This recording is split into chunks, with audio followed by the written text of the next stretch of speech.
అందరికీ నమస్కారం ఫ్రెండ్స్. ఒక 200 పేజెస్ వచ్చింది my dear friends. Material finish అయిపోయింది. అంటే 210 పేజెస్ వచ్చింది. అది కూడా చెప్పాలి కదా మీకు లాస్ట్‌లో. ఇక 2, 3 డేస్ అవుతుందేమో. అయితే దాని నేమ్, టైటిల్ డిసైడ్ చేయలేదు. అలాగే ప్రైస్ కూడా డిసైడ్ చేయలేదు. అందుకని నేను చెప్పడం లేదు. టైటిల్ డిజైనింగ్ కానివ్వండి, లేకపోతే మెయిన్ డిజైనింగ్ కానివ్వండి, ఫ్రంట్ పేజ్, బ్యాక్ పేజ్, ఆ తర్వాత మళ్ళీ దాని ప్రైస్ ఇవన్నీ కూడా పబ్లిషర్స్ డిసైడ్ చేస్తారు. నేను కాదు కదా. You will be informed everything. అయితే ఇక్కడ ఒక సెంటెన్స్ నేను చదువుతాను. టెన్స్కి సంబంధించిన సెంటెన్స్. టెన్స్లో మనకు 3 టెన్సెస్ ఉంటాయి. 3 టెన్సెస్ కూడా డివైడెడ్ ఇంటూ 4 పార్ట్స్ అనమాట. సో 12 టెన్సెస్ ఉంటాయి. అందరికీ తెలిసిందే ఇది. ఈ 12 టెన్సెస్ గురించి నేను ఒక విషయం చెప్తాను. ఏంటంటే ఇందులో దీనికి సంబంధించిన ఫస్ట్ నేను డెఫినేషన్స్ అండ్ ఇండికేటర్స్ రాశాను. ఇండికేటర్స్ ఉంటాయి, డెఫినేషన్స్ ఉంటాయి. మీరు చూస్తే మీకే తెలుస్తుంది. డెఫినేషన్స్, ఇండికేటర్స్ ఉంటాయి. తర్వాత నెక్స్ట్ పార్ట్ వచ్చేసి మరి స్ట్రక్చర్స్, సబ్జెక్ట్స్. దానికి కావాల్సిన స్ట్రక్చర్స్ ఏంటి, తర్వాత దానికి కావాల్సిన సబ్జెక్ట్స్ ఏంటి అవి రాశాను. అయితే ఇక్కడ విషయం ఏంటంటే ఒక సెంటెన్స్ని తీసుకొని ఈ సెంటెన్స్నే సేమ్ సెంటెన్స్ని నేను 12 టెన్సెస్లోకి చేంజ్ చేశాను అనమాట. టోటల్గా 12 టెన్సెస్ ఉంటే ఈ 12 టెన్సెస్లోకి నేను చేంజ్ చేశాను. ఒక సెంటెన్స్ 12 టెన్సెస్ అయ్యింది అంటే ఈ 12 టెన్సెసే కాదు. యాక్చువల్‌గా ఈ 12 టెన్సెస్ కూడా మళ్ళీ negative, HV question, double H question. ఒక సెంటెన్స్ 4 సెంటెన్సెస్‌లోకి చేయొచ్చు. Any sentence you can take and you can make it 4 అనమాట. మనకు ఒకటి పాజిటివ్, ఒకటి నెగెటివ్, ఒకటి హెచ్‌వి క్వెషన్, ఒకటి డబుల్ హెచ్ క్వెషన్ ఉంటాయి. ఎప్పుడైనా అంతే, ఏదైనా అంతే. నేను ఒక టెన్స్ సెంటెన్స్ చదువుతాను. నేనేం రాసానంటే I teach maths and science always అని రాశాను అనుకోండి. I teach maths and science in a school అని ఒకటి రాశాను. రాస్తే ఇదే సెంటెన్స్ని నేను మళ్ళీ నెగిటివ్లోకి చేస్తే I don't teach maths and science అన్నాను. అలాగే మళ్ళీ హెచ్వి క్వశ్చన్ వస్తే do I teach maths and science అని వచ్చింది. అదేవిధంగా మళ్ళీ డబ్ల్యూహెచ్ క్వశ్చన్ వస్తే what do I teach in school అనమాట. నేను మ్యాథ్స్ సైన్స్ బోధిస్తాను, నేను మ్యాథ్స్ సైన్స్ బోధించను, నేను మ్యాథ్స్ సైన్స్ బోధిస్తానా, నేను మ్యాథ్స్ సైన్స్ ఎందుకు బోధిస్తాను, నేను మ్యాథ్స్ సైన్స్ ఎక్కడ బోధిస్తాను, నేనేం బోధిస్తాను అనే సెంటెన్సెస్ ఉంటాయన్నమాట. సో డబ్ల్యూహెచ్ క్వశ్చన్ ఒక వర్డ్తో రాశాను నేను. అంటే ఒక సెంటెన్స్ 12 టెన్సెస్ అయ్యింది ఇక్కడ.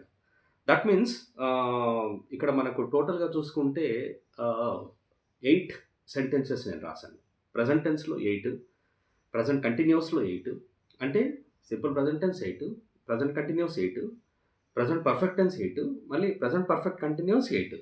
మళ్ళీ ఈ 8 మళ్ళీ simple past tense, past continuous ఇలా రాశాననమాట. అంటే మనకి ఎన్ని అయ్యాయి అంటే మనకు టోటల్‌గా 8 సెంటెన్సెస్‌ని మనం negative, H question, double H question రాస్తే టోటల్‌గా 96 అయ్యాయి అవి. ఎందుకంటే 12 ఇంటూ 8 96 అయ్యాయి. ఈ 96 కూడా మళ్ళీ మనము 4 చేసాం. ఈ 96 సెంటెన్సెస్‌ని మళ్ళీ negative, H question, double H question చేసాం. అంటే టోటల్‌గా 384 సెంటెన్సెస్. ఓన్లీ టెన్స్‌కి సంబంధించిన సెంటెన్సెస్ 384 ఉన్నాయి. సో అబౌట్ 400 సెంటెన్సెస్ అనమాట. ఇక్కడ నేను I teach maths and science in school అన్నాను కదా. I am teaching maths in school అని నేను తెలుగులో అని కంటిన్యూస్లోకి వెళ్తే, అలాగే మళ్ళీ పర్ఫెక్ట్లోకి వెళ్తే I have taught maths in school అని ఏదైనా స్కిప్ చేసి ఉంటాను. నేను ఇంటెన్షనల్లీ స్కిప్ చేశాను అది. దాని గురించి పెద్దగా ఆలోచించకండి. Because it will become a long sentence అని చెప్పి నేను I just cut some word and then I just write the sentence అనమాట. అక్కడ నేను ఆ సెంటెన్స్ రాశాను. కొంచెం కట్ చేయడం ఏంటంటే సెంటెన్స్ పెద్దగా అవుతుంది ఎందుకు అని చెప్పి అనుకోవడమే. అంతకంటే ఏమీ లేదు. సార్ ఇక్కడ మీరు మ్యాథ్స్ సైన్స్ రాశారు కదా, మరి ఇందులో మాత్రం మ్యాథ్సే రాశారు ఏంటి అని చెప్పి దాని గురించి పెద్దగా ఆలోచించకండి. నాకు తెలిసి మీ అందరికీ అర్థమవుతుందండి నేను ఎంత బాగా రాశానన్నది మెటీరియల్. అయితే టాపిక్స్ ఏమేమి ఉన్నాయో కూడా చెప్తాను నేను. టాపిక్స్ అయితే పార్ట్స్ ఆఫ్ స్పీచ్‌లో జస్ట్ దాని ఇంట్రడక్షన్ ఇచ్చాను. వర్బ్ మాత్రం డిస్కస్ చేసుకోవాలి. Without verb there is no English. మనకెప్పుడు కూడా సబ్జెక్ట్ వస్తుంది, హెల్పింగ్ వర్బ్ వస్తుంది, యాక్షన్ వర్బ్ వస్తుంది, తర్వాత అదర్ వర్డ్స్ వస్తాయి. ఇదనమాట. కాబట్టి హెల్పింగ్ వర్బ్ ఏంటి, యాక్షన్ వర్బ్ ఏంటి అనేది తెలియాలి. ఈ ట్రాన్సిటివ్ వర్బ్ ఏంటి, ఇంట్రాన్సిటివ్ వర్బ్ ఏంటి, ఫైనైట్ వర్బ్ ఏంటి, ఇన్ఫైనైట్, ఇవన్నీ చూస్తే వాళ్ళు కన్ఫ్యూజ్ అవుతారు. అవన్నీ స్పోకెన్ ఇంగ్లీష్‌కి అవసరం ఉండవు. అయితే subject, helping verb, action verb, తర్వాత అదర్ వర్డ్స్, ఇవి ఇలా సెంటెన్సెస్ రాశాను నేను. వర్బ్ గురించి కంప్లీట్ డిస్కషన్ ఉంది. వర్బ్ గురించి ఎన్నైతే వర్బ్స్, ఇంపార్టెంట్ వర్బ్స్ ఉంటాయో అన్ని వర్బ్స్ గురించి కంప్లీట్‌గా డిస్క్రిప్షన్స్ ఉన్నాయి మనకి. ఎన్ని సిచ్యువేషన్స్‌లో వస్తాయి. ఒక యామ్ తీసుకుంటే ఎన్ని సిచ్యువేషన్‌లో వస్తుంది. ఒక ఈజ్, ఒక ఆర్, ఒక క్యాన్, ఒక కుడ్, ఎన్ని సిట్యుయేషన్స్‌లో వస్తాయన్నది క్లియర్‌గా రాసాను నేను. ఆ సిట్యుయేషన్స్ చూసి మళ్ళీ positive, negative H question, double H question రాసాను నేను. తర్వాత కొన్ని కాన్వర్జేషన్స్. తర్వాత మళ్ళీ నెక్స్ట్ టాపిక్ వచ్చేసి టెన్సెస్, తర్వాత ఆర్టికల్స్, తర్వాత క్వెషన్స్ అనే టాపిక్ ఉంది. తర్వాత double H question statements, direct, indirect speech, active voice, passive voice, తర్వాత ఇంపారేటివ్ సెంటెన్సెస్. ఈ టాపిక్స్‌లోనే ఇంగ్లీష్ ఉంటుంది. వేరేవన్నీ అన్నెసెసరీ టాపిక్స్.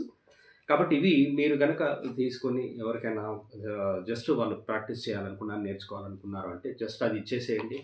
వాళ్ళు వాళ్ళు ప్రాక్టీస్ చేసుకుంటారు. ఏవైనా ఎప్పుడైనా డౌట్స్ ఉన్నాయి, ఏమైనా ఉన్నాయి నాకు కాల్ చేయండి. ఏం ప్రాబ్లమ్ లేదు. అలాగే మన ఇంకా మీకేమైనా డౌట్స్ వచ్చి మీ స్టూడెంట్స్‌కి ఏమైనా డౌట్స్ వచ్చాయి నేను క్లియర్‌గా ఎక్స్‌ప్లెయిన్ చేయడానికి మాత్రం I am always ready. Right? And I am sure of that I can clarify each and every doubt of yours. Me doubts అన్నీ క్లియర్ చేస్తాను. ఆ నమ్మకం మీకు ఉందని నాకు తెలుసు. నేను అనుకుంటాను అలా.